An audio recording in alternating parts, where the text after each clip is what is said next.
is Tabletop Weekly, and we are the partners of Solarian Games. I am Jason.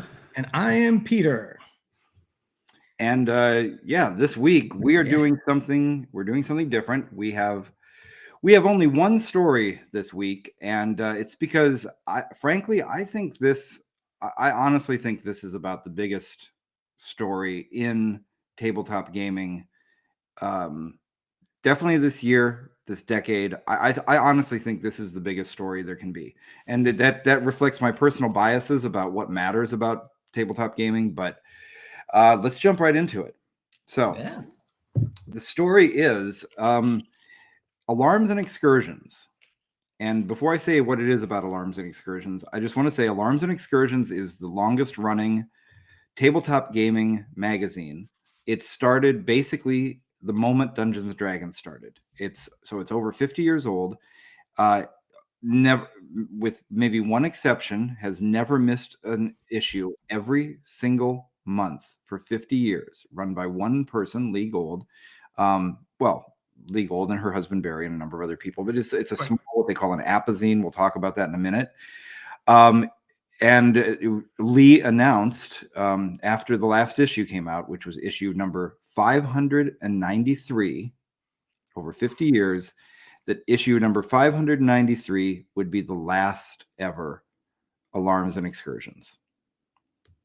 So to me, that's bigger news than 5e coming out. That's bigger news than Paizo starting something to compete with Dungeons and Dragons. That's all just stuff that happens.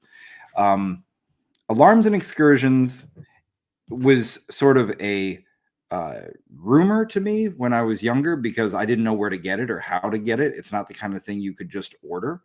And it's something that has been at the very core of fandom, of the players of D&D, not the makers of it, but the players of it.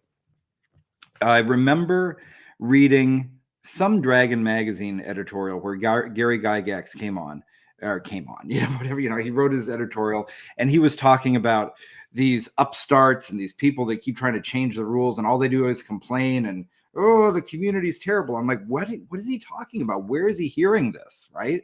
It was Alarums and Excursions.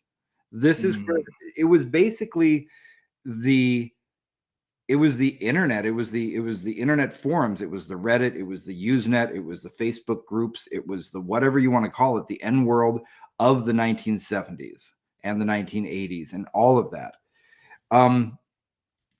The reason it's ending is Lee is losing her eyesight, and unfortunately she has just lost her eyesight to the point that she can't do it anymore. So I'll explain kind of what it actually is. So it's what's called an apazine, and that stands for Amateur Press Association. It basically is something where all the people who write for it actually lay out their own pages. They mimeograph or Xerox or whatever enough copies for everybody, and they mail them all to the central editor, which is Lee, and then she would take them all and staple them all together and collate them and make enough copies to send back to everybody who wrote for it, and then also to other people who wanted to buy it. So it would only come out in the dozens or the hundreds when it got at its peak. There was never thousands of these. They're run off at home, and that's why it matters, why she can't do it anymore, because she physically makes every one. We have a picture here of some of them. Yeah, here we go. So let's we'll put both pictures up. Great. Yeah. So this is a picture of me in the center there with Lee. She's the one on my left, and then that's her husband Barry on my right. And the next part of the picture that you see there, this is my personal collection of Alarums and Excursions. And so you can kind of see what they look like in this, right? They're 8.5 by 11 because they're just literally they're just paper you can go buy at the store. Right. And each one is printed on a different colored cover, because it's the same thing. You go down to Kinko's or wherever and you pick up the paper. And early copies of hers were done on mimeographs, not even on Xerox. That's the thing, you use your hand, right? And you turn it. Yeah, you can do a physical one. I'm very much into early printing, not early printing because that would be a Gutenberg press, right? But older printing methods, right? So there's a couple of machines that were really common in the pre photocopier era. There was mimeographs and spirit duplicators. I have both out in our Solarian workshop. And a spirit duplicator is the kind that if you're old enough to have gone to school in a time when these were handed out, they would be on, the ink looked purple and they always smelled. Yeah. Like everybody in the class is like inhaling them. Yeah, there's that scene in Fast Times at Ridgemont High where he hands out the handouts and they all go, take a big breath. They're basically getting high off their papers.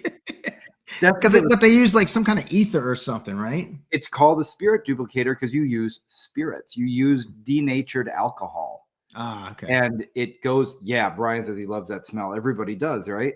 If you're old enough, you know the smell. And that denatured alcohol seeps through a screen and it gets onto the carbon paper and that presses against another thing and it makes the purple ink. That's a spirit duplicator. And a mimeograph is similar, but it uses real ink and actually pushes it through a screen onto things. But they can be hand cranked or they can be electrical. I have both. I have, like I said, I collect some of these. We did a product a few years back with Tim Hutchings called Weird Horror. And it's a bit of a hoax. We told everybody that we found these things in an attic in the 1920s, but I used these old spirit duplicators from the 1920s to make the books so that it would, actually have that. Anyway, that's a tangent. So early Alarums and Excursions were made with those mimeographs and then eventually went to Xeroxing them and everything. But here, the reason I have all of these is that, and this is going to lead up to what we're going to do here on the show to kind of commemorate the final issue of Alarums and Excursions. A few years back, I got a hold of Lee because, it's a small press thing. She's not too hard to find, and asked if I could get any back issues. And she said, actually, if you want to come down to my house, there's a bunch of them in the garage and they're too high for me to reach. Because if you can see in the photo here, I'm sitting down. Now I'm 6'2", sitting down, and I'm almost the same height. Lee's not a tall person. She's about 4'10". So reaching something way up on the top of the garage was not just super easy for her. So I called John Peterson, who is the historian who does like Playing at the World and all those things. I said, hey, John, I'm going over to Lee's house. And she said she has a lot of old copies. And if we just help her clean out the garage, we can have some. So John's like, yeah, I'll be right there. So the two of us on the way. On the way. So we rushed over and we spent the afternoon helping her, organize and clean the garage.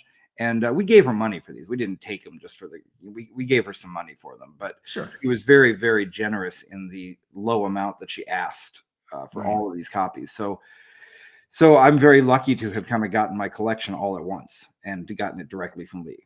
Nice. As I say, some of these issues, if you have those actual ones that I have there, they only made a few dozen of each one. So you're not going to be able to get them.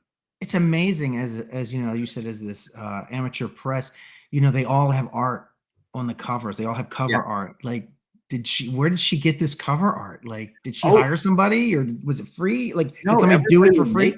So when we do the next thing, we're going to look at some of the covers in a minute. And it was a combination of, you can see some of them are clearly clip art that was pulled out of, not off the web, but out of books. You would go and buy a clip art book. Mm-hmm. And so it would literally just be cut out with the scissors and pasted up. Like literal clip art. Clipping the literal, yeah. And sometimes it would be drawings. So some of them were better than others. It would always be something that one of the contributors drew. Mm-hmm. And when you're doing some of the old mimeographs, you actually had to take a stylus and scratch out the drawing on a carbon, and it was crazy. But yeah, they're just, and it's one of the reasons, this is what I love about zine design. Nothing here was done with a computer. Nothing here was done by somebody who was showing off how many filters they could get. It was somebody who just loved it. They thought this was a badass picture, and they stuck it on there, and they're like, good enough. Wow. Very cool. It's just great. And the thing about these is, so here's the good news. So you cannot just go and buy one of these. If you go on eBay, you might find a couple issues here and there, and people are asking exorbitant prices for them, especially the old ones, the older ones from the 1970s. And but what's great is that all of them have been digitized, thank goodness. And you can go to her website, which we will put in the show notes. It's kind of a hard one to spell out. It's, well, I'll say it anyway, just so people know it, but it's concord.org, but like as in Flight of the Conchords, Conchord. Okay. So they did it first. Anyway, so concord.org/Xeno, XENO/AANDE, like Alpha, Alpha, November, Delta, Echo, .html. And you'll get to a site that looks like it was made in 1991, because it probably was. Right. It's just some text, but on there is an email address where you can write to, and you can actually buy PDFs of any issue, 1 through 593, for $2 each. Oh, okay. So I've done that too, because frankly, I just wanted to give them money, because my goodness, what they've done is they've preserved a history of gaming that is unparalleled. It's the players. You can go through these old issues and you're going to find just people arguing back and forth like it's Usenet, but they're doing it through the mail, and they're complaining about the rules, and they're coming up with new ideas. And it was Alarums and Excursions where the famous drawing of Tim Kask, and Gary Gygax and Len Lacaffa being hung in effigy over some rules for women characters, that was in Alarums and Excursions. There's a lot of history that people talk about, and it's in those pages. Did that? What is that? There's that term, I attack the darkness. Did that come out of there, or was that something? No, but okay. I'm sure that somehow it probably got mentioned in the pages somewhere. Okay. I've only read through I've barely made a dent in reading through it, because they are thick, they are dense. But there's like, do people like publish it? I'm sure they publish like adventures and monsters and magic items and that kind of stuff too. Sometimes things like that would be in there. Sometimes new rule ideas.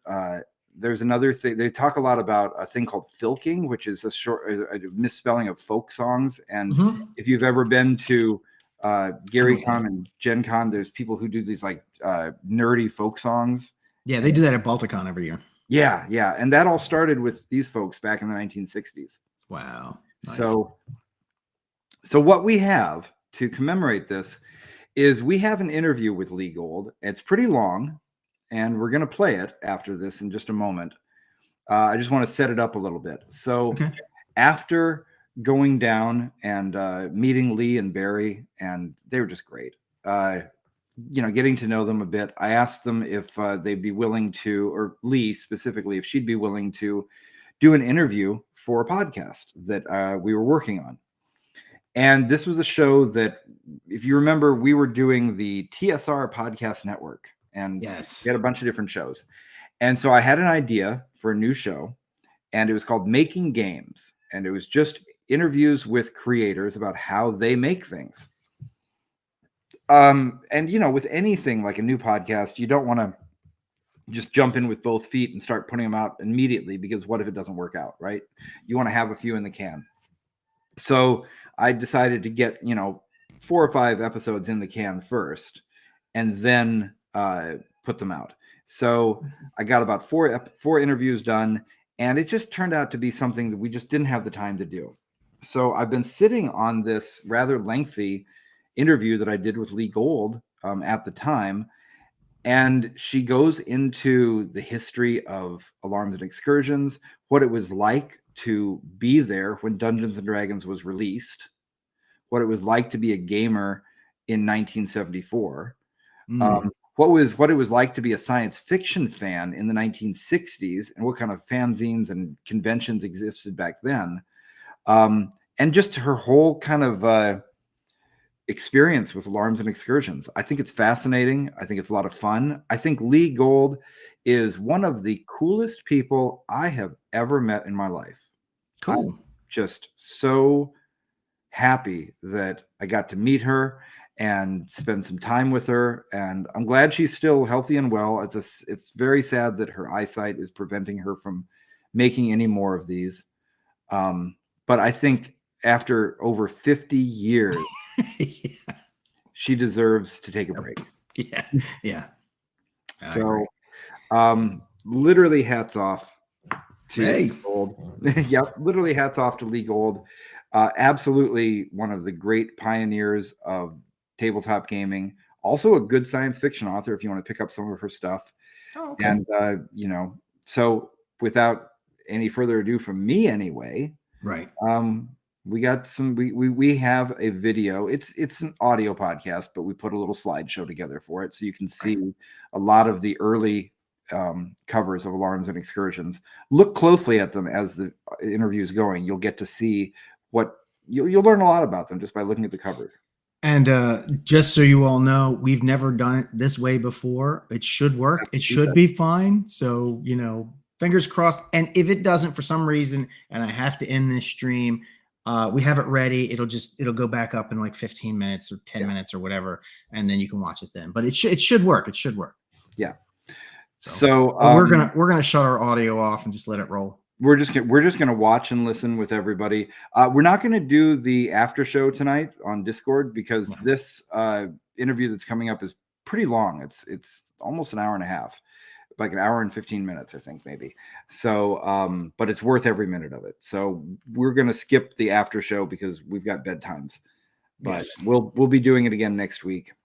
So, but we'll stick around in the chat and enjoy this very rare and lengthy, in-depth interview with one of the most important people in gaming. All right, let's see how this goes. Let's see.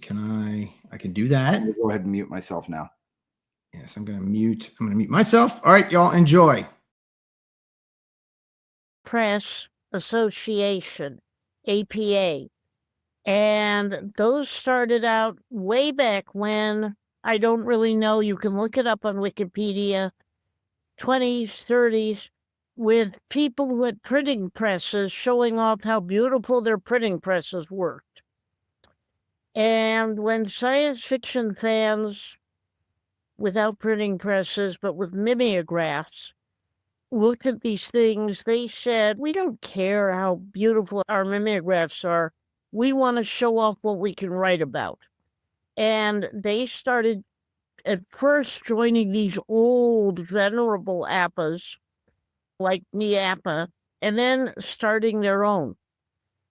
And so you had things like FAPA, which is the Fantasy Amateur Press Association, and other very old science fiction fanish APAs. When I got into science fiction fandom, which was in 1967, or I should say when I got into organized science fiction fandom, which the local APA was APA L, which was collated every Thursday night at LASFAS, Los Angeles Science Fantasy Society. And if you were a newcomer, you got a free copy. If you didn't contribute, you paid $1. If you contributed, you got a free copy because you were part of it. But you had to pay for your own paper and printing, unless you paid someone else to print your contribution for you. And there were people from New York, there were people from Boston, there were people from all across the United States who were sending their original mimeograph stencils off to somebody to print their contributions in APA-L for them. So Now, it wasn't just local. Did people find out about it primarily through things like the Science Fantasy Society? Did they come to conventions? How did it spread? Word of mouth. We knew each other. Remember that science fiction fans would be going to local conventions regional conventions like WesterCon, which would go up and down the Pacific coast, Sorry. local conventions, regional conventions, the WorldCon, which would be the United States, or sometimes not just the United States, but overseas. But also there would be announcements of these things in fanzines, which would discuss all the other fanzines, and there would be reviews of all the fanzines that were coming out.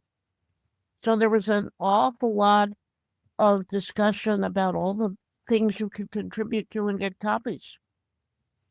Was WesterCon the one where Star Trek was first screened before it was on TV?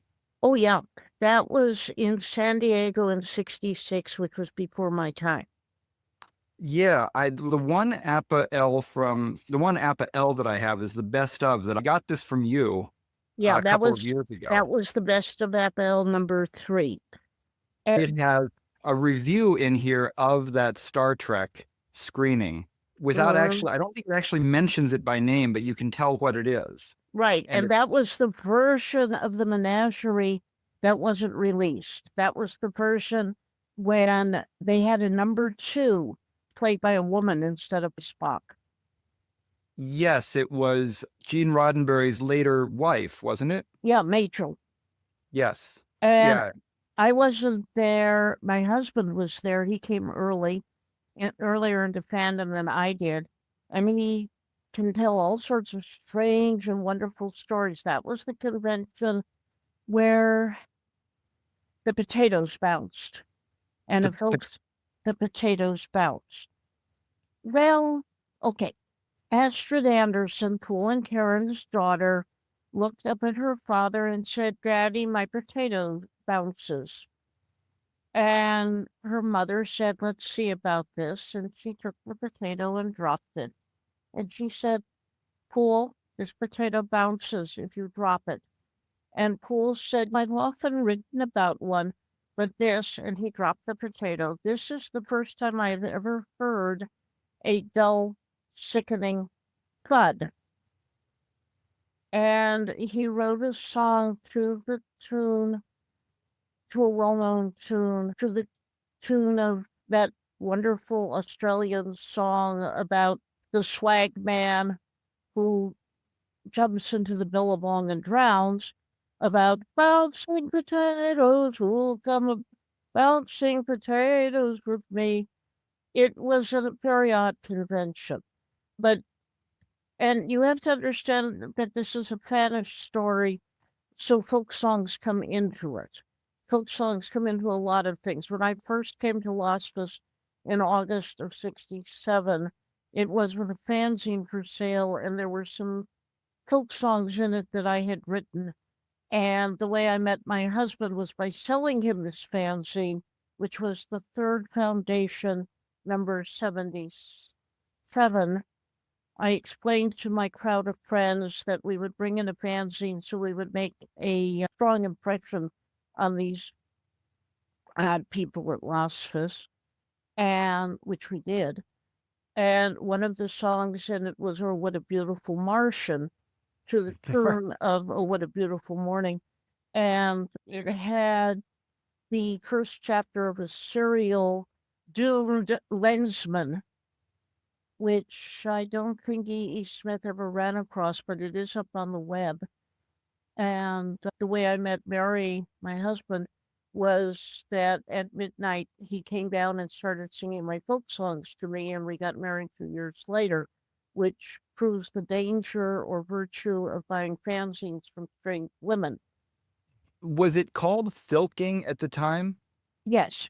If you go to my Xenophilkia webpage, you will find Karen Anderson's essays, which she wrote in the early 50s, about how it came to get that name. It all started with a Las Vasian who sent in an essay, again to an APA, which was titled "Science Fiction References or Fantasy References in Folk Songs." He typoed it. He meant folk songs.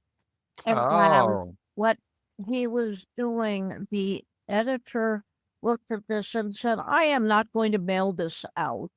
What you did with APPAs that were collated to people who weren't local was you mailed them. And what the guy had done was to take dirty songs and take metaphors in them and treat them as if they were fantasy. Things like Walking on Air. But he was taking songs like The Monster Wheel. I don't know if you're familiar with that one. He was taking... Not the Monster Wheel song. Okay, but you look at Filthy Songs, you can maybe find it. And he was taking only his illustrations from the sort of songs that young men sing to each other when there are no women around. Or at least no nice women around.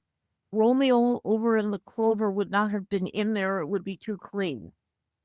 He said, I'm not sending this out. And he told the writer, Lee Jacobs, no, I am not putting this in the APPA. But he kept talking about the typo. He thought the typo was amusing. Karen, she was Karen Kruse in those days, Kruze, because she hadn't married yet, took one of her suitors, who was, I don't remember, who was 5 or 10 years older than she was. She was just starting to go to college, and said, this typo is really a very interesting typo. Let's make the song mean something. Write me a song, and write me a science fiction fanish song, and we're going to make science fiction fanish song mean folk song. And that's where it started. It's amazing because there's so many things that don't have such a clear beginning, but there's the actual point in time that this word was defined. Now, there were science fiction fanish songs before that. We can trace that in all our yesterdays, that there were songs being sung at conventions, at the very first convention. But they were not called folk songs because the name hadn't been invented yet. When you say the very first convention, are you talking about going back to the 1930s or when? I think 1934 was the first Worldcon. I wrote an essay called An Egocentric Approach to Folk Singing. If you go to my Zetopilkia website, you'll find it to click on, which traces all sorts of folk history. There's so many things that I think people who go to conventions now would be maybe surprised to realize that they're traditions that go back all the way, whether it's the songs or costumes. Cosplay, of course, it's so big now, but it's always been a part of conventions, hasn't it? Sure. We used to have Halloween conventions, but there were parties where you would come dressed as one thing or another, come as a character out of a science fiction story. I remember one where Barry dressed up as Riesling, and he wore jeans and a t-shirt and a strip that I tore off of a sheet. As we were about to go in, I said, wait a minute, your t-shirt and your strip of white sheet over your eyes are too clean. Riesling was not a particularly clean engineer, especially if he'd been on the job for 10 hours and stopped, and I got some garden dirt on him. And Barry was carrying an accordion because that was what Riesling played. And then we went up to the party, and there was Larry Niven wearing a 3-piece suit, a black coat and black pants and a black vest, for God's sakes, as Riesling. And we looked, and we were impressed. I won't say which way because I'm being terribly polite. And Barry, when the judging started, Barry got up and squeezed his accordion because he knew how to play it and started singing Green Hills of Earth. And sang a chorus of Green Hills of Earth to Bruce Culls' melody for it. And people had been coming up to us and saying, we figured it out. Barry is here as Jets Riesling, the real one. And Larry Niven is here as the Academy portrait. And Barry won the prize, and I've got a picture that we put up on the Last of Us website of Barry in that costume, which we think was really neat. And Larry's very polite. And if you read Larry and Steve Barnes and Jerry Purnell's Fallen Angels, though, you will find that Larry Niven put in a folk song in there, which he wrote himself, which I think was neat also. I will get back to role-playing in a minute, but I do want to mention that one of my more popular folk songs, which I wrote to fill up a page, this keeps happening. I was writing about Balrogs, and why should Balrogs only be one level? So I had first level up through 12th level Balrogs. And when I was done, I think I had 7 pages. So at the end of that, I wrote, once a jolly cleric and a magic-using elf and a mighty dwarf with a sword +3, let the native village out to get their share of pelf. You bash the Balrog and I'll climb the tree. And then I wrote the rest of the song. And it's been very popular over the years. They put it in a professional collection, Western Folk 2. When D&D came out, which is what we were nominally supposed to be talking about, we'll get to that, I promise. It's all part of Of the course scene. it is. Because D&D didn't come out, from my point of view, in 1975, we got a phone call. Hi, Lee. Hi, Barry. We're down in Los Angeles, says Owen, because Hilda's mother called us up and said we had to come down because she thought Hilda's father was dying. But it turns out he's not. So we now are down here for the next day, a couple of days, and we've got some spare time, which is a great introduction. And he said, as long as we're down here, we've got a game we'd like to teach you. It's called Dungeons and Dragons. Have you heard of it? I said, no. He said, it's a wonderful game, and we'd like to come over this afternoon and teach it to you. And Barry. I said, okay. And that's how we came to learn Dungeons and Dragons, because Hilda's father wasn't dying. Who's Owen? Owen and Hilda Hannafin. So now I get to ask whether you ever read The Vampire Affair by David McDaniel. No, I haven't. If you had read The Vampire Affair, I would have explained that Owen was Colonel Hanovich, the character Colonel Hanovich, and his wife Hilda Eclair Hannafin was Eclari in the book because they Tuckerized them as characters into his book. And I'm sure enough of our audience will know the book. And Dave McDaniel, who was a fan under the name of Ted Johnstone, but wrote his Man from U.N.C.L.E. books under his real name of Dave McDaniel. And he wrote a whole lot of folk songs while we're at it, just to be confusing. But anyway, so there we were, and Owen explained that his wife was running the dungeon because it was her dungeon, but he would be running a character and we would get to roll up character. Now, did they actually bring a box with Well, them? yes, Or they brought the old box. This was in 75, so it was the old wood grain box. Hmm. And when we were done and we told them we loved it, Owen said, now, if we see you write a check to TSR of whatever it was, $15, I think, to buy the Mhm. rules, we will then give you this Xerox of the rules, which you can use until your own copy of the official rules has come. And I said, that's fine. And I made up an envelope and I wrote it to the address that was there and mailed it. And then he gave me the Xerox copy. it's a little bit like today if you got a PDF while you were waiting for the actual thing to arrive in. I guess. And a week later, I had created my first dungeon. and told people I was now ready to be on. I had this lovely 3-floor dungeon called Neocarn. How do you spell that? Neo for Neo, because I was a Neo with this, Carn, C-A-R-N. And the first level was first level, the second level was third level, and the third level was fifth level.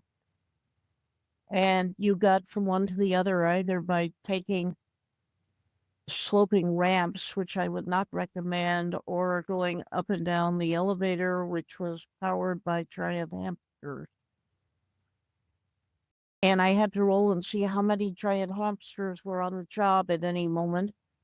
And sometimes not as many people could go up that or down that elevator as another time. Not enough Not hamsters. enough hamsters. They had to sleep or go off and eat or whatever.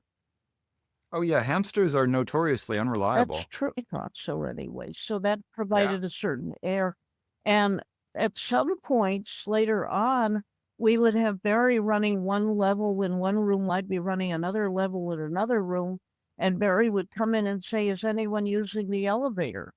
And I would say there's a barbarian with a skin of rock gut wine in the elevator that he just picked up from a party. And Barry would go back and tell the group that was just going into the elevator about it.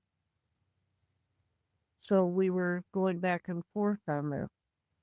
It was a lot of fun in those days. It still is, of course, but I don't run D&D anymore. Sorry. So I'm really interested to know what it was like seeing this game for the first time. There were a lot when- of typos, as I'm sure you remember if you looked at the very first set of rolls. All right, I have one here. Definitely can see the typos. And we had percent in liar, which I didn't make a big deal about, although I understand Dave Margaret did. We just breezed by it and we looked at it and said, there's a lot of holes in this. And so we have to make things up. And we need more monsters. We need more spells. We need more this. We need more that. We love the dice. I looked at them and said, these are the platonic solids I read about when I took geometry. How wonderful. But I need more monsters. I need more spells. I need more. I need to specify my gems. I need more this's and thatties. I need lots more stuff. Everybody felt that way. A girl came to me and said, I want to run a were-tiger. I said, okay, let's sit down and talk about the rules for running a were-tiger. Is this going to be a chaotic or a neutral or a lawful were-tiger? She said neutral. I said, okay. And we discussed what the rules would be for running a neutral were-tiger. Because there were no rules for were-tigers, especially their character were-tigers. I put in some people with shields made out of, covered with gems. And those shields were probably worth 5,000 or 10,000 gold pieces, except every time you used them, every time the orcs used them to defend themselves, the gems fell in crystalline shards all over the floor, and their value decreased. Oh, and the jewels defended you against magic, so you couldn't just cast a sleep spell and recover the shields unbroken. So the people were bashing the orcs and crying as the jewels broke into hundreds of glittering pieces. Now, if I look at the very first Alarms and Excursions, it starts out in media res. Like it's already, the games are going. Was it started just for the people you were playing with? No, it started in APL. And I emailed you an essay about how it started, but let's make that clear. We had started chatting with each other in APL, and this was obviously not just the people I was playing with. This was Dick Eney, who lived in Washington, D.C., Paul Lieberman, who lived in Boston, Mark Swanson, who had started out in Pomona and moved to Boston, and whom I saw when I went out to Boston area conventions. Boston was in February, which is a really cheap plane flight from Los Angeles because so few people are interested in flying from Los Angeles to Boston in February. And these were all my friends. Yeah. Partly I gotten to know them in APL, but partly they were nice people and I'd met them at conventions. And a whole bunch of other people that I'd gotten to know over the years. I'd been at Fandom since 67. This was already 75. I have to go back. Yeah. I started A&E in 75. And because we had been talking about gaming since I think 74, and we started talking about it more and more. And some of the people in APL were indeed interested in gaming and were gaming, and some weren't. And some were absolutely not interested at all. And that included Bruce Bells, who was a major power in Las Vegas, who said, if you keep doing this, I am not going to contribute to APL. And that was not good because we loved Bruce and because he was a person. And I eventually said, I guess I will have to start a new APA for role playing, though we didn't call it that. I said for D&D. And that meant starting something. That wasn't especially new. As I said, when I came to Las Vegas, I was already bringing in a fancy, but I decided I was going to make this new APA different. And that meant I got to make rules that were different. Now, in a standard APA, there were members had to contribute, and if they didn't contribute, they got tossed out. I said, I don't want to do that. I want to make an APA that will grow. Therefore, what I want is something where contributors pay for their paper and paper, but not their postage. I want them to pay for their printing costs. I want their postage to be free. Now, that was easier back in 75 when book rate was only 39 cents. Yeah. It's a lot. They don't give me book rate anymore. They sneer at me if I ask for book rate. But that's another story. So I said, instead, I will allow some people not to subscribe. That's a dirty word. I don't know if you've noticed it, but the post office does not give magazines warning when they decide to change postage rates. They just do it. Yeah. Maybe they tell you a month in advance, and maybe they don't bother. And I said, I will tell people that they can buy the magazine without contributing. And I will let the people who just buy it support the postage costs of the contributors. That was an absolutely new idea, and no one copied it. They did copy the idea of role-playing game APAs.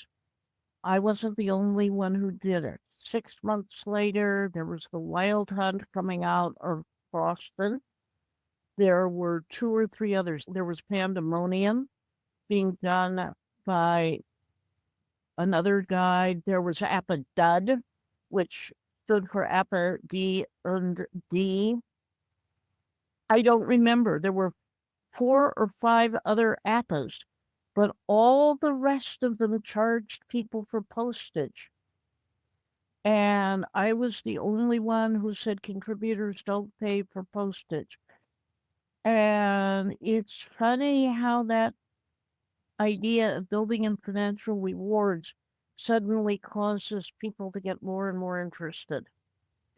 And were the others as good at being consistent? Because you've only, in all the time since 1975, I think you've only missed a couple months, like one time ever, right? Oh, no, more than that. Oh. But I will now go over the ones I've missed. About 2 months after we started, we were made an offer we decided we weren't going to refuse, which was 4 months in Japan by Barry's employer Mm-hmm. to stay at the New Otani Hotel, August, September, October, November. And I got a guy I thought I could trust to take over editing the APA. And indeed, when I came back, he had brought out 3 issues. Okay. And I came back, and he had gotten, I think, about 10 or 20 new contributors, Good. which was good. But he had not brought out 1 issue. And we had a whole new gaming convention, DendroCon, that was taking place up in San Jose. So I went up there with the new issue that I had just brought out and announced that the Ringmaster was back. I was cracking the whip. Every issue was going to come out at deadline. And here was the old issue, which I had scavenged together from things that people had sent. This nice guy who's now dead. And we were now having deadlines again. And they all said, "Welcome home, Lee. It's so good to have you back." And in 2006, I had major surgery. I announced ahead of time that I knew I was having a hysterectomy and I was going to skip that month. And last year in 2018, there was a Worldcon only 6 hours drive away from us, and I announced ahead of time we were going to it and we were going to skip that month. That's about it. So we lost 1 month while we were in Japan, 1 issue while we were in Japan, and 2 issues that I announced ahead of time. And that's remarkable. And I think it's a lesson to anybody who wants to do something that has staying power, is that being consistent and continuing and being reliable makes such a big difference. And I think it's one of the reasons that Alarums and Excursions has the cachet that it does, in addition to what's in it. You have to understand, I'm my own publisher. I'm my own printer. Unlike you use outside printers. Mm-hmm. I was at a gaming convention once where there were a group of people there, and I think Tim Cask was one of, and one of the guys in the audience asked them, "Why do your magazines come out a month or 2 late sometime?" Which is a very embarrassing question to ask people, of course. And he said, "It happens." They all said that. They said, "We have these articles that we're waiting for and they don't arrive on time, and the printers have a window for us. And if we miss it, then they don't have time till the next window." And one of my people said, "Lee, did you ever miss something?" I said, "No, but my mimeograph is in my kitchen." Not the same. But also, of course, I don't have articles slotted that I'm waiting for. If something doesn't arrive, I say, "Oh, then it didn't arrive." I go with what I have in hand. When I was running my third foundation, which was a fiction fanzine, I only printed what I had. And if I wanted something, I asked for it from somebody. "Would you write me an article about the role of thrush as you envision it in your Uncle books, as you would envision it if you thought you could get away with it in a future Uncle book, if you thought MGM would let you," and so on. But I would only announce it once I actually got it. And I would never announce anything until it actually arrived and I saw it there and I read it. And if it was of the quality that I thought I would be willing to publish, because I am a cool, ambitious person who doesn't announce this sort of thing unless I think I actually have it. Mm-hmm. And if I had an unfinished story, I would announce it as "Unfinished Story by Larry Niven" coming up, or David Gerald, both of which I did have and did publish that way. I but I never announced anything that I didn't actually have in hand. Yeah, I think it's fascinating how many authors and creators that people now maybe think of as these almost institutions, but they were all out Mhm. there writing in apozines and fanzines and active at conventions and always part of the scene. Oh, yeah. I also, at one point, published, there's an R.A. Lackerny story that he sent me, probably because he couldn't sell it, and when called Maybe Jones in the City. And he eventually, hey, you come back there. Okay, my screen is now back again. But I am still legally the first publisher of it, though I didn't have any lock on later publishers. And I've always been rather proud of that it appeared first in my fanzine. But there's a lot of folk songs. I've got folk songs that were written first by Poul Anderson and so on, that appeared in Spanish publications rather than professional ones. So that's a thing I think it's interesting distinction that I'd like to explain for people because there were three different, or still are, three different types of publications. You've got apozines, you've got Yeah. fanzines, and you've got magazines. I would personally say an apozine is a type of fanzine.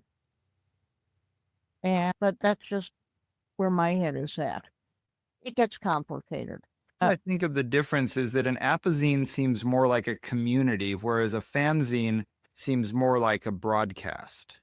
An APA consists of apozines.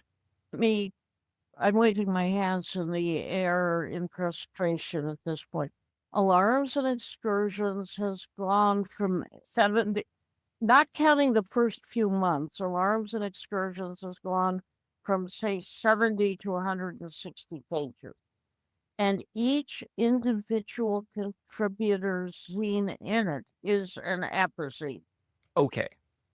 The actual APA is one issue. Thank Or is a description of the entire thing. And I might have two in the usual issue. I will probably have two zines. One is my comment zine, which is Tantibi, and one is my write-up of my most recent game, which is Yoiks. And my Yoiks zine will discuss what happened in the most recent campaign session, and we'll usually start with a list of the player characters. Mm-hmm. And we're doing an Icelandic campaign currently set in early in the year 991 Common Era, and based on, I don't know, folklore and Samic history. And at the start, I had to remind the players that it had nothing to do with Marvel Comics. That they would find some information on Wikipedia, but that they would please to remember that Thor had red hair, and they were just not going to find anything useful in Marvel. And I think they now remember this. But that it's a rather odd set of backgrounds. We have Odin and Loki conspiring to keep Ragnarok from happening. Really? Why would you want to have Ragnarok happen? True. Self-preservation, if nothing else. It's a rather strange situation. Oh, conspiring on one hand to keep Ragnarok from happening, and on the other hand to keep the new gods from taking over, which I also don't want to have happen. Meanwhile, some of standard history is going on. And I think we're enjoying ourselves. We are using modern technology. We started out with, at this point, I only have 2 players in my living room. I also have 2 players in New York, 1 in Berkeley, and 1 in Hawaii, thanks to voice over internet protocol. Without computers, I don't know that we could keep up the game nearly as effectively. And what game system are you using? I think my Lands of Adventure lies behind it to some extent, but not very much. We get through enough to fill 3 pages of description in 3 hours because I run it with fairly little rolling and mostly description. Occasionally I will say to someone, so you try to do that, do you? Make a roll. And sometimes I will roll B2000 on my set of 2000 Japanese ideographs, which will give me a vague idea, or not so vague sometimes, as to what might be happening. Wow. I've never heard of somebody doing a system like that. That's really cool. I'm weird. I will start out by admitting that. But yeah. How did you make the evolution through and away from D&D to other systems? Was it a moment or was it gradual? I started out by looking at chivalry and sorcery, which had the advantage of a real culture. And we looked at CNS, which had all these details. Was this around the time it first came out? Yeah. And I'm trying to remember. It was somewhere in the mid 77, 78. I don't know exactly, but a little before RuneQuest. We looked at it. We looked at RuneQuest 2. I got an early version of RuneQuest before it came out, but I liked CNS better. Partly because I knew medieval England and Europe rather better than I knew the background of Rune. And you look at CNS, are you born first, second, third, fourth, whatever born? The astrology, the guy who wrote the astrology backhouse didn't know astrology, so I had to correct that. But most of the other people had friends who were into astrology and who had told me a little bit about how it actually worked. And poor Wolf didn't know it. But we played with the other stuff, and it was interesting. We made up a background for it where Europe had been seized by Morgoth, and all the free peoples of the world had taken refuge in England. It was the only place where the free peoples were capable, because Morgoth was sitting on the papal throne. And it was a very strange system background indeed. There was this teenage rebellious Balrog who landed on the White Cliffs of Dover and said, I am a rebel against my parents and I want to fight for the bizarre and degenerate powers of good. And they all said, you're welcome. Yeah. Here's where you sign up. There was something strange and bizarre going on, which both chaos and law needed to cooperate, because the miners in Whale had managed to deep down and disturb some Lovecraftian menace that was going out and doing strange and bizarre things. And everybody had to cooperate against it and get it rebound. The old ones had awakened. And so we set up something that even the forces of evil were endangered by. And we had a very complex and bizarre game that was fun. And it took, I don't know, 4 or 5 years before it finally managed to get resolved. And we had a lot of fun with it. There we were. The dwarves were in Scotland. The elves were in Ireland because only they could manage to get things to grow there. It had only come up out of the sea about 50 years ago. The hobbits, of course, were on Shetland Island, where everything was small. And the Norman knights weren't quite sure what to do with all these strange people. But everybody had to cooperate. Even the chaotic evil powers of the continent had to cooperate against this Lovecraftian Yeah. menace. And we had a lot of fun. Yeah, sorry. No, Oh, that's all right.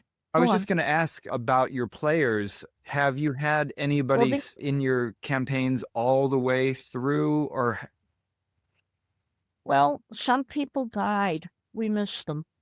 When we were play testing, we started out play testing my Lands of Adventure, which was published by FGU, by using the Greek culture pack, which was called Children of the Gods.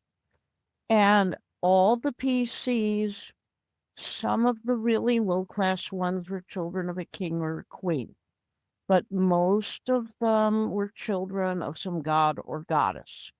But it's just like a Greek myth, where some people in a Greek myth are a child of a king or a queen, but most of them are a child of a god or a goddess. And we had a group of them who went off to an island to see which of the young men would get to be the husband of the new queen.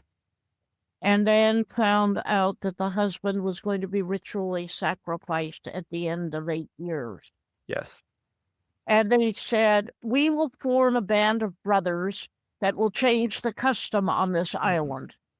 At the minimum, we will arrange it so that the husband is only sent into exile at the end of 8 years instead of being killed.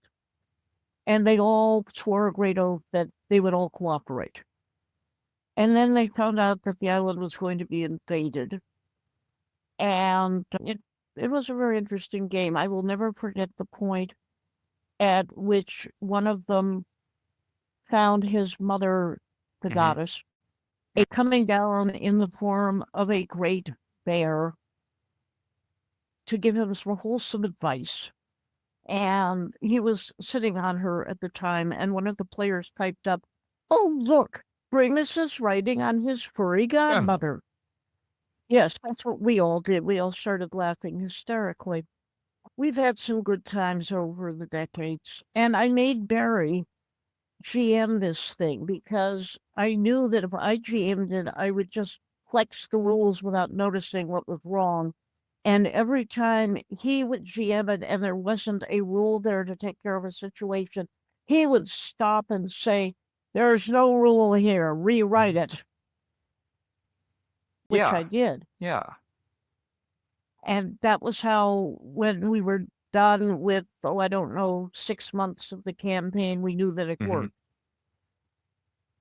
And we had done something like that earlier for Land of the Rising Sun. I made him run it, and also I sent it out to friends. I had one friend who was a born nitpicker, and I sent it out to him and got back, "This is not bad, and this is pretty good. Did you notice you never mentioned that people die when they hit 0 hit points?" "Oh, thank you, Quentin."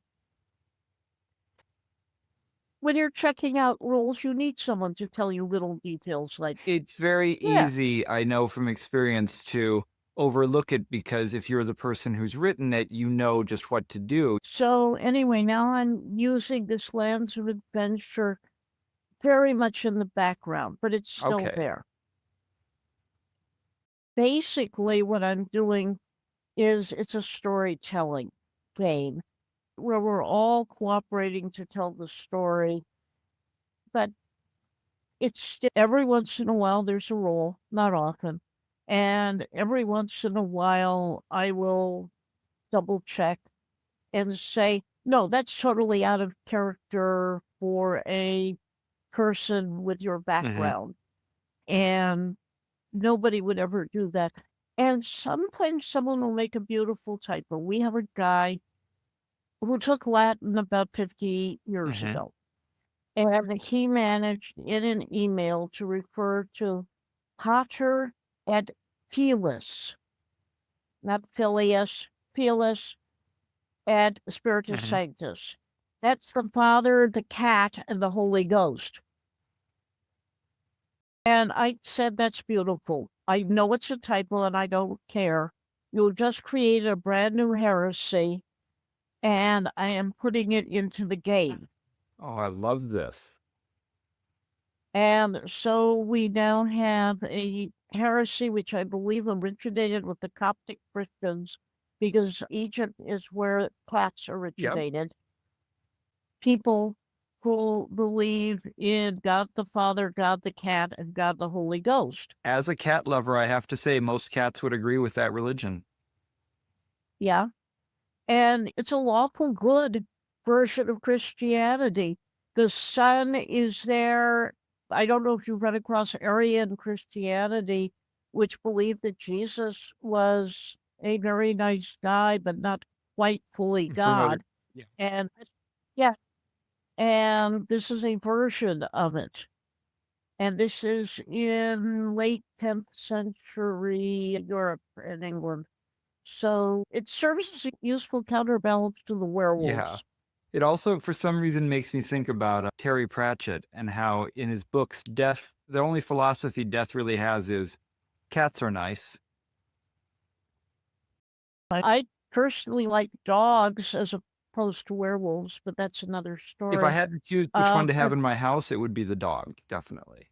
I also yeah, wanted to go on. remark on something that I'm noticing as we talk about the different players and creators through the time, is that maybe some people who got into gaming later thought of it as a bit of a boys' club, but it really sounds like it's a lot of women that are creating this whole gaming world at the beginning.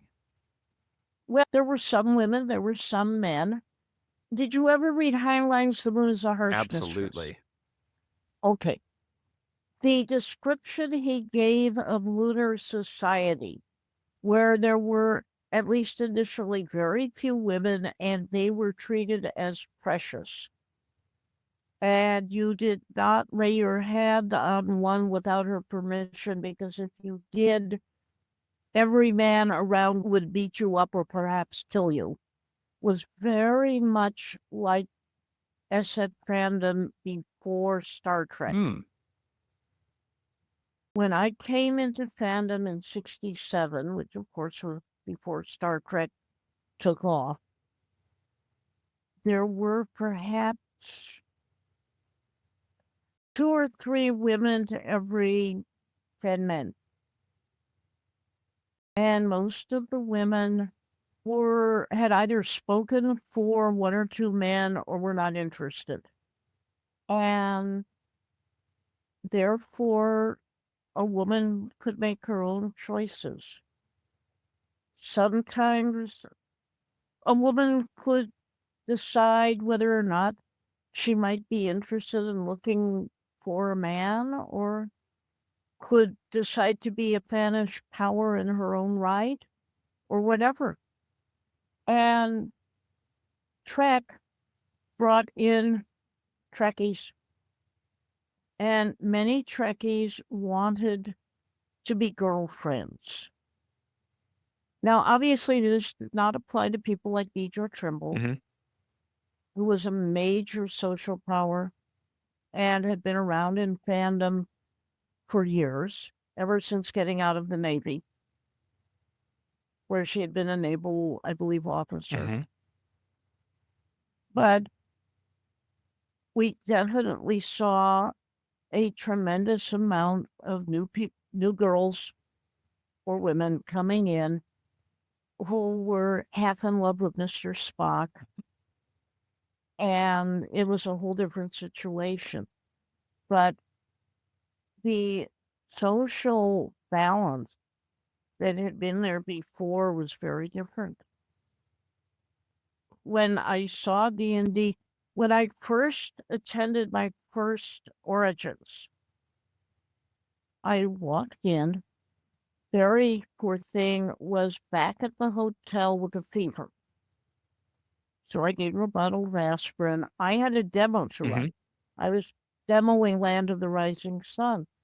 And I picked up my rules and my notes as to what the game was going to be like, and I headed off to the convention facilities.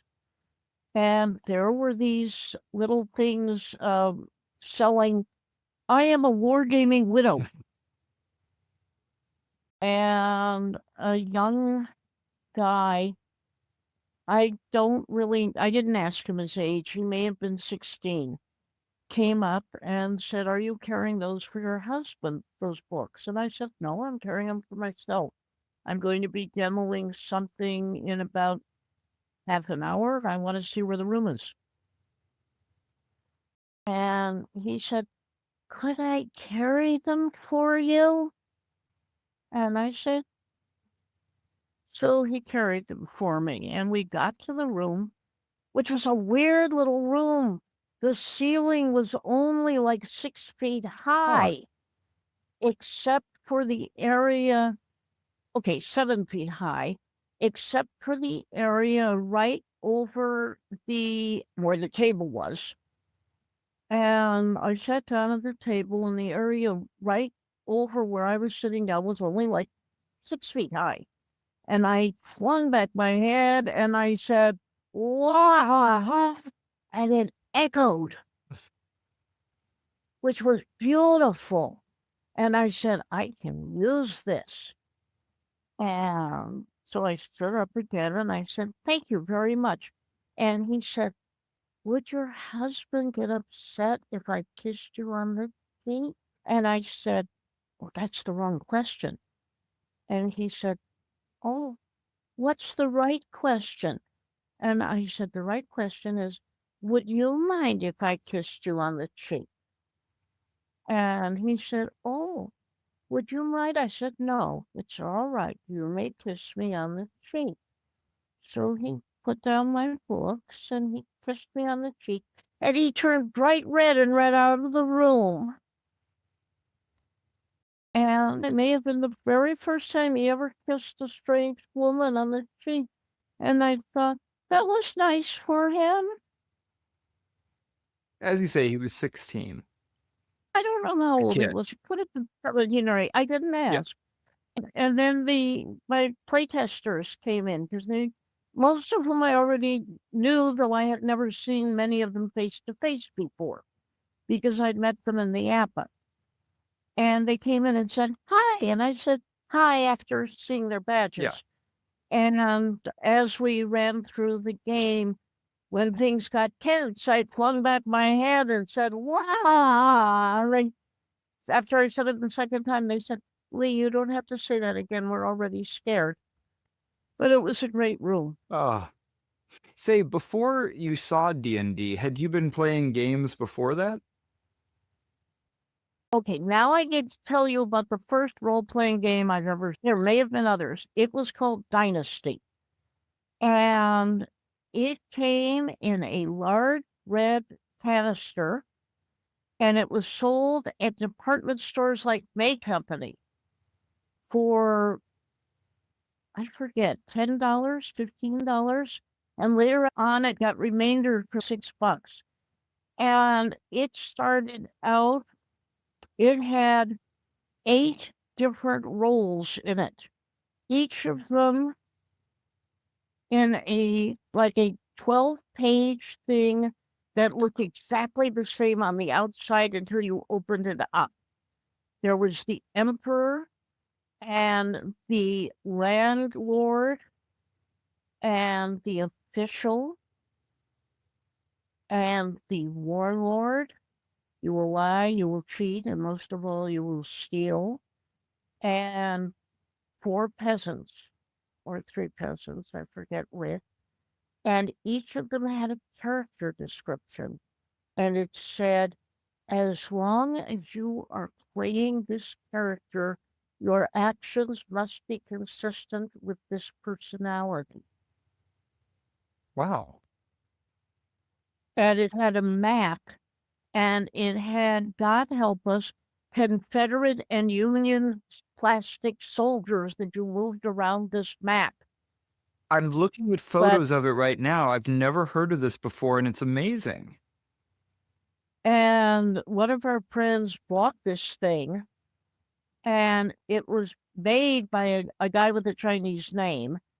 And there were realia, there were wooden pieces that you traded around, and whoever was emperor or allied with the emperor, when all of the public works were built, which was the Grand Canal and various pavilions and things, won the game.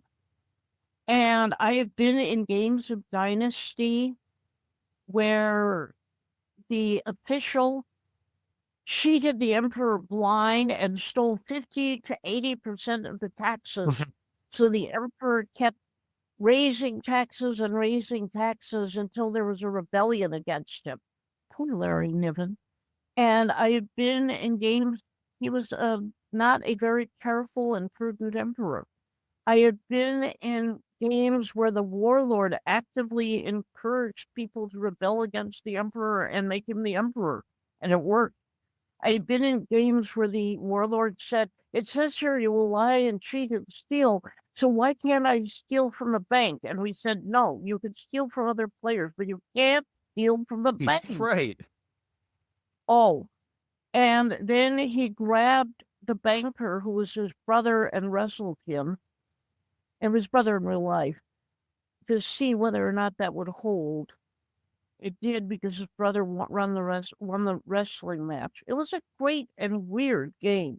And we ended up, here we go back to D&D, we ended up having to write 3 pages of extra rules because its original rules didn't cover enough. Right. Oh, but we had a lot of fun with it. And that was the first role-playing game we ran into because of this description of the personalities of these 8 parts. It seems like it must have been a hard game to find at the time. It doesn't. There was one guy who picked it up at Las Vegas and was selling it to people, and I still have my copy Wow. in a shelf at the top of the entry hall closet. And I occasionally get it down and show it to people, and they are still selling it, I think, on eBay and things. It's blowing my mind that this is a role-playing game from 1969, years before I think most people think of role-playing games as having existed. Yeah. And I only mention it because my little group in Los Angeles played it. I don't think most people have heard of it. This is the first time I've heard of it. Yeah. And of course, it's on Board believe- Game Geek. That's how I'm looking at photos of it now. Somebody had photos to share, but that's amazing. Yeah. Mhm. And I don't think it's on much for sale anymore. I could probably, if my husband had a lot of spare time, don't laugh too hard, I could I don't know if it would even be legal to put up photocopies of it, because I think the guy who did it might object, because I think he's still alive. I don't know if you could get his permission to make it available. Maybe, who knows? It would be wonderful if he did, just as a treasure from the ancient days, because it's something that should not be lost. It's certainly adding to the history of games in my mind, and I thought I knew a thing or two. Yeah. It's like when Dan Shimizu, who came into A&E 3 or 4 years ago, said, we need to get all the issues of A&E accessible by PDF. And I said, I won't stop you. I will tell you that the only one who can legally sell them is me. Yeah. And because I'm the one who has the right to sell these things. And he said, that's fine. I've got no problem. We need to get them scanned, and we need to get them scanned as PDFs. Mhm. I said, good luck. I won't get in your way. And the next thing I knew, he was heading a 70-year-old A&Es, and I would get them scanned, driving. By God, something like a year or 2 ago, there they were, and Barry was setting up a system of putting them online as downloadable. And I still have this tribute of, this is all Dan Shimizu's fault, and let's all be grateful. And I said, Dan, if I sell them for $2, can I give you $1 of it? He said, no, I only want 50 cents.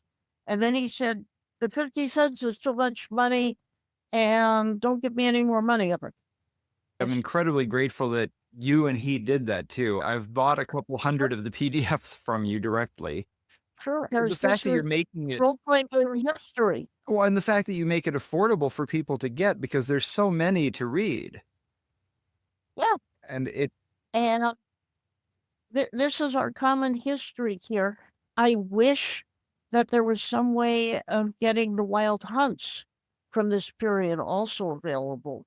I wish there was some way of getting Lords of Chaos, which was another gaming app, also available. But at least we've got the A&D, which is all are the folks who made those still around? Nikolai Shapiro, who was Lords of Chaos, is still around. I don't know about Wild Hunt, which was Mark Swanson of Boston. Oh, hey. I recently found Glenn Blakehouse's great essay on the fourfold system, which was the 4 different types of gamers, which are eventually made it from Wild Hunt into different worlds. Mm-hmm. And while we're at it, I would love to see all the different worlds preserved. But that's another story yet. But there was Glenn Blakehouse's essay up on a webpage. And I thought, there is no certainty that something that's on a webpage this week will be there in a year. True. And I asked John Sapienza, and he said, we only bought first publication rights. And I said that I'm going to put it in A&E. And because things like this need to be preserved. Absolutely. And there are archivists and gaming historians in the scene who I think would be very interested in helping make sure that some of those others, like the Wild Hunt and Lords of Chaos, a way for them to find them, to make sure that they do get preserved. It would be nice. But you have people, and I'm sure you've met them, who just don't want to let things go. Every time I published an issue, I took 2 copies of it and I put it up in my front bedroom closet on general principles. So I would have 2 pristine copies. Yeah. Just in case someday they turned out to be important. Which they have. Which it turns out they have. But who knew whether or not anyone would ever care? And I was only mildly surprised that they turned out to be important, but not totally surprised. There's now this amazing, consistent history of gaming that goes from the very beginning, so to speak, right up till now in a more or less unbroken chain, and they're still being made right now. Yeah. And people have asked me, how can you keep doing it? And I said, you get in a rut and you stay there. It's like the people who say, why are you and Barry still married? And we got married in 1969. When something wasn't working, we tried to change it. When something was working, we tried to keep it up. Which sounds easy to say, but when I noticed he was taking the salt shaker and putting it down on the far side away from me, I would say, stop doing that, rather than yelling at him. Yeah. And when he noticed I was doing something that irritated him, instead of letting it all build up and then getting mad at me, he would say, when he was only slightly irritated, stop doing that. And which is easy enough when you say it that way, but there are people who like getting angry, and we are among the people who prefer trying to change things fast. Anyway, we have had a lot of fun over the years with role-playing, which is what I say now instead of D&D, but it's still, we started out with D&D when it was just role-playing, before it was officially formalized system yet.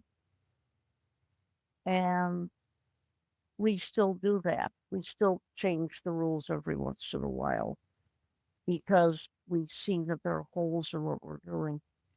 And it seems like the current state of tabletop role playing is very much in line with what you do. Story gaming is more popular than ever now. I have, Really come around to your style of play. yeah, I do have to say we're not doing tabletop. I don't use models. As I said, I've got 3 people in the living Yeah. room. Barry on one side, 2 others on the other side of me, and 1, 2, 3, 4 out there on the computer, who I occasionally have to ask to say something again because the computer voice over internet protocol did not quite do justice to them. Yeah. And we are currently using Discord. Oh, really? We had Hangout. I'm trying to remember all the systems. Discord is the 3rd thing, and I don't handle this. My husband used to work for ARPA back in his day. The ARPANET, the original internet. Yeah, but he was working for the System Development Corporation, which was a spinoff for RAND, from RAND. And so he was working about half his time for ARPA and half his time for some other stuff as well. And sometimes for IRAD, I think, which was the company's internal research and development. I don't always remember all the alphabets too, but IRAD is the internal research and development. And when I first met him, we got to meet. Have you ever run into Dr. Automatic? No, Dr. Automatic. Which was a program which was basically Freudian analysis on a computer. I think there was a spin-off like that called Eliza. It came from Elijah. Okay. In fact. And someone then had fun, and it was using Lisp. I am not a programmer. I say this really fast. I am totally not a programmer. I've got a master's in English hidden in a closet somewhere. And that is my official background. I have also been a dental nurse, a check cashier in downtown LA. I've written science fiction novels, done half a dozen other things professionally, but programming is definitely not one of them. Oh, I've been a tech writer for programmers, which was interesting. I know enough about programming to go up to programmers and say, so what have you been doing on this job? And translate that into English, which is an interesting skill. And even believe that instantiate is a verb, although I wish it weren't. But I am definitely not a programmer. Although I like many programmers and respect them and do all that, the rest of that stuff. Okay, getting back to role playing, we keep trying to return to it. I have written stuff. I mentioned I've written Lands of Adventure and also the Japanese game Land of the Rising Sun went out from FGU. I wrote the first version of GURPS Japan, but not the later one for Steve Jackson. I wrote a version for a Japanese version, which was later replaced for Vampire the Masquerade, where I spent a lot of time that I thought would be fun for people doing a bisexual guy who went into Gaki. And apparently they didn't like it because their next version eliminated that intro story. But I introduced Gaki as the Japanese version of Vampire. I read a thing which is up on my webpage which appeared in The Familiar, which was edited by Edmund Wilson, I believe, on golems and gematria, Judaism for role-playing, Oh, I've read that. which I thought was fun. Where after it came out, I got contacted by a guy who worked for the Jewish Educational Institute of St. Louis, who wanted to print this and give it out to people who came in and asked about Judaism. And I said, not until I give you a copy that has all the fantasy and science fiction stripped out of it. Okay. I do not want the demons and the discussion of whether or not you're allowed to eat something after talking to it being given out to poor, innocent people being given out here. Yeah. And he said, but I thought that was fun. I said, it is fun, but I don't want you giving that out. Yeah. And he reluctantly agreed to my insistence there. But it was a wonderful discussion that I had with the editor, because every time I sent him something, he would say, would you write me an extra 1,000 words on this topic that you've only vaguely touched on? And I would say, Ed, are we still doing this at 6 cents a word?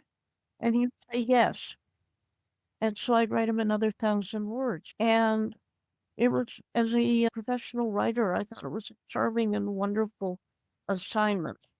And there was also, and I'm sorry, I cannot remember who I wrote this for. There was also an essay on creating interesting non-player characters. I can't tell you where it appeared because I don't remember, but I do remember that I explained that astrological tables and the 7 deadly sins and the 7 virtues are wonderful, cheap, and easy ways of creating NPCs. Oh. Get one of those books where you roll up your sun sign and moon sign, and you get one of those things where you roll your deadly sins or you roll your virtues, and you've got a wonderful guide to your NPC. Yeah. And the horoscope may be absolutely stupid as a way of determining who you really are, but it's a great way of finding out who the viceroy or king or noble really is. That is a great idea. And it's cheap and easy. Yeah. Because these books sell really cheap in used bookstores. Yeah, absolutely.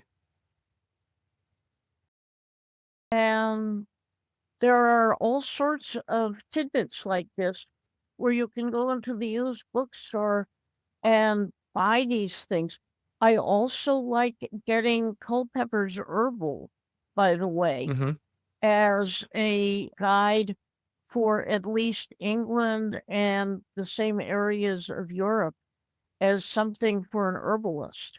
We don't talk about herbalists much because we don't usually have the things that they would be using for their plants. But Culpeppers and some of these other things, you will find herbalist guides all over the web. And they're free. And there's lots and lots of things that people can use for guides that we can give our player characters, or non-player characters for that matter, that they can use in this stuff. So in the Lands of Adventure, in the GU box, there is actually, to be honest, I don't know if this came in the box or not. It's in my box. There were 2 culture packs in there. One was medieval Europe, and one was the Children of the Gods. Right. They're both in the one book, but it's the 2 packs. Yes. Okay. At home I've got, and when I wrote stuff like Vikings, Yeah. I always did up for my own convenience a Lands of Adventure one to make sure I had touched on everything that I would need. But I also have a futuristic one for the 30th century called Asteroids. I like that. Which never got published. which is after Earth's economy crashed and Earth is reduced to not quite caveman, let us say somewhere around 8th century, high-tech civilization, because hyperspace crashed. Okay. And high-tech civilization exists in the asteroid belt. Because if you don't have high-tech civilization in the asteroid belt, you're dead. Yeah. And there were, I believe, 5 asteroids that maintained high-tech civilization. 4 of them are not pleasant, shall we say. Okay. And there's a 5th one that was originally called Refuge, where runaways went to. And after about a century, it developed a new name, Fuge. Just Fuge. Just Fuge. It was originally Refuge, and then it became Fuge. And we used that for a game, and you had enough, all the hyperspace ships had gone crazy because they couldn't go into hyperspace anymore, and their built-in desire to drove them nuts.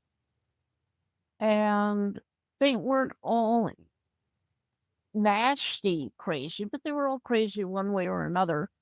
And the player characters finally found a mad scientist whose experiment had crashed hyperspace. And they restored the ability of hyperships to go through hyperspace and began tentatively going out to the stars again. So we had this very strange little campaign going where they were re-exploring the far reaches of the galaxy. And occasionally they had taken the mad scientist with them on the grounds that they didn't dare leave him unwatched. And he was on a mad scientist mailing list. And he would occasionally come to them and say, there is something a little strange that someone is experimenting with that we think might be just a little dangerous. And they would say, oh, what's that? And he would say, someone is experimenting tentatively on reaching the speed of light. Oh. And they would say, we are going to go stop this Mhm. before it gets out of hand. Mostly they left him alone to pursue his own experiments in the ships, out of the ship's stranger areas where they thought they could trust him. But he told them there was something a little odd and perhaps just a tiny bit unsafe going on. They would go look into it, but that didn't happen very often. That was an interesting campaign, too. Wow. Let's see, what else did we have? We had the Spanish expedition. No one expects the Spanish expedition. Expedition. That was in the year 1200. Uh-huh. You are to imagine a Spain where El Cid never converted back to Christian. He stayed Muslim. And they went off to South America. His grandson went off to South America and contacted the Mexicans and brought back chocolate Mm-hmm. to Spain. And we are now in the year where the descendants of El Cid and Suleiman the Magnificent have made peace with Richard the Lionhearted. And they are bringing chocolate to Europe. They must be very popular.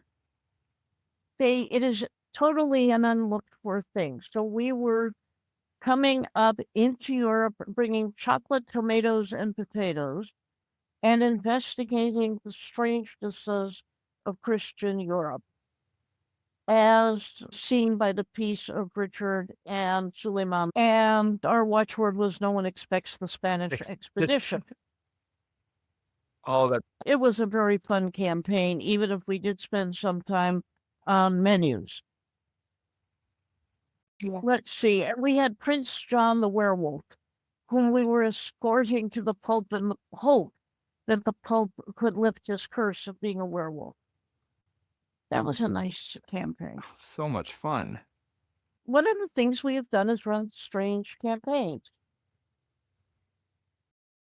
The Lands of Adventure. So I noticed, I guess FGU is still around in some sense, but did you get the publishing? They're not paying me royalties anymore. Yeah, are They you haven't publishing it touched the royalties yourself now? No. I occasionally will contact people and say, by the way, if you got a version of the game that didn't include the errata, here they are. And that's about all I do with it. Oh, but you're not able to sell it yourself. I don't know if I am. I don't want to have trouble with FGU. Sure. I don't have time to have legal trouble with people. But for people who want, there are copies on eBay sometimes, and it's a very good game. I like it, but if I had it to do over again, there are changes I'd make. It had perhaps, there are rules I'd write and there are rules that I wouldn't write. And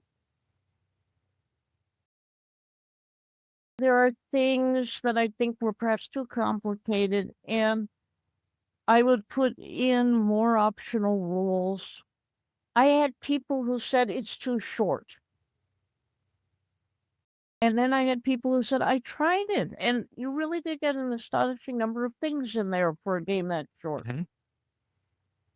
One of the things that I did that I think was sensible, and I wish more people would do it, I think I'm the only one who ever did it, was the character sheet index. Oh, right. Where you looked at this character sheet and every line of the character sheet told you where to go in the game to fill that part of the character sheet out. I have to make a confession. I copied that idea from you when we worked on the new Top Secret. We did copy that from Lands of Adventure's ideas. It's a good idea, and I really desperately wish more people would do it because I've seen so many rules where you look at it and say, where do I go to know how to do this? Oh, it's so helpful. And the fact that you go back there, you've got the character sheet, a sample filled out.